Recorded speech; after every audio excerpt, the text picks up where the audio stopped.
60-65 ਸਾਲ ਦੀ ਉਮਰ ਚ ਕਿ ਵਾਲ ਝੜ ਜਾਂਦੇ, ਬੰਦਾ ਸਿਰ ਤੋਂ ਗੰਜਾ ਹੋ ਜਾਂਦਾ।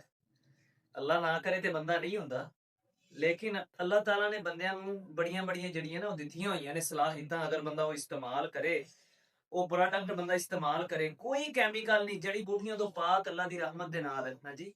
ਹਰ ਚੀਜ਼ ਜਿਹੜੀ ਹੈ ਨਾ ਓਰੀਜਨਲ ਜੜੀ ਬੂਟੀਆਂ ਨਾਲ ਤਿਆਰ ਕੀਤੀ ਹੋਈ, ਔਰ ਅੱਲਾ ਦੀ ਰਹਿਮਤ ਨਾਲ ਅਗਰ ਇਸਤੇਮਾਲ ਕਰੋਗੇ ਨਾ, ਵਾਲ ਤੁਹਾਡੇ ਨਾ ਝੜਨਗੇ ਬਲਕਿ ਭਾਰੇ ਹੋਣਗੇ। ਹਫਤੇ ਦੇ ਅੰਦਰ ਸਿਰਫ ਇੱਕ ਵਾਰੀ ਲਾਣਾ ਹੁੰਦਾ ਹੈ, ਇੱਕ ਵਾਰੀ ਲਾਣਾ ਹੈ, ਤੇ ਅੱਲਾ ਦੀ ਰਹਿਮਤ ਦੇ ਨਾਲ ਵਾਲ ਭਾਰੇ ਲੰਮੇ। ਉਹ ਜਿਹੜੀਆਂ ਬੀਬੀਆਂ ਭੈਣਾਂ ਦੀ ਸ਼ਿਕਾਇਤ ਨਾ, ਅਕਸਰ ਬੀਬੀਆਂ ਭੈਣਾਂ ਦੇ ਮੈਂ ਸੁਣਨਾ ਕਿ ਕਹਿੰਦੀਆਂ ਨੇ ਕਿ ਜਿਹੜੇ ਨਾ, ਮੈਨੂੰ ਕਾਫੀ ਜ਼ਿਆਦਾ ਮੈਸੇਜ ਇਸ ਤਰ੍ਹਾਂ ਦੇ ਆਏ ਸੀ ਕਿ ਵਾਲ ਹੀ ਛੋਟੇ ਛੋਟੇ, ਗੁੱਤ ਵੀ ਨਹੀਂ ਜਿਹੜੀ ਸਹੀ ਤਰ੍ਹਾਂ ਹੁੰਦੀ। ਤੇ ਇਹ ਜਿਹੜਾ ਮਸਲਾ ਹੈ ਨਾ ਇਨਸ਼ਾਅੱਲਾ ਖਤਮ ਹੋ ਜਾਏਗਾ। ਉਸਤਾਦ ਜੀ ਐਸੀ ਮੈਂ ਕਿ ਨਾਲੇ ਉਸਤਾਦ ਜੀ ਦੇ ਵਾਲਾਂ ਦੇ ਤੇਲ ਲਾਈਏ, ਜ਼ੋਰ ਦੀ ਨਮਾਜ਼ ਪੜ੍ਹੀਏ, ਤੇ ਨਾਲੇ ਆਦੇ ਭਰਾਵਾਂ ਨੂੰ ਦਸੀਏ ਕਿ ਮੇਰਾ ਵੀਰ ਚੀਜ਼ ਓਰੀਜਨਲ। ਉਸਤਾਦ ਜੀ ਕਿੰਨੀ ਏਜ ਹੈ?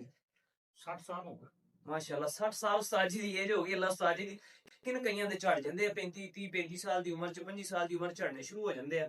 ਅੱਲਾ ਦੀ ਰਹਿਮਤ ਦੇ ਨਾਲ ਵਾਲ ਨਹੀਂ ਝੜਨਗੇ, ਤੁਹਾਡੇ ਵਾਲ ਲੰਮੇ ਭਾਰੇ ਹੋਣਗੇ, ਔਰ ਤੇਲ ਇਸਤੇਮਾਲ ਕਰੋਗੇ ਰੈਗੂਲਰ ਜ਼ਿੰਦਗੀ ਚ, ਜਿਵੇਂ ਬਾਇਓ ਆਮਲਾ, ਡਾਬਰ ਆਮਲਾ ਜਿਵੇਂ ਇਸਤੇਮਾਲ ਕਰਦੇ ਜੇ ਨਾ, ਇੱਕ ਬੰਦੇ ਨੂੰ ਜਿਹੜੇ ਮੇਰੇ ਭੈਣ ਭਰਾ ਜਾਂ ਕੋਈ ਇਸਤੇਮਾਲ ਕਰੇਗਾ ਨਾ, ਉਹਨੂੰ 2-3 ਮਹੀਨੇ ਵਾਸਤੇ ਇੱਕ ਸ਼ੀਸ਼ੀ ਕਾਫੀ ਹੈ। ਤੇ ਨੰਬਰ 0307 45 50 561 ਨੰਬਰ ਹੈ, ਠੀਕ ਹੈ। ਤੇ ਇਸ ਨੰਬਰ ਤੇ ਰਾਬਤਾ ਕਰੋ। ਨੰਬਰ ਪਹਿਲੇ ਮੈਂ ਵੀਡੀਓ ਦੇ ਅੰਦਰ ਨਹੀਂ ਦੱਸ ਸਕਿਆ, ਤੇ ਇਨਸ਼ਾਅੱਲਾ ਮੇਰੇ ਵੀਰੋ ਦੁਆਵਾਂ ਦੋਗੇ।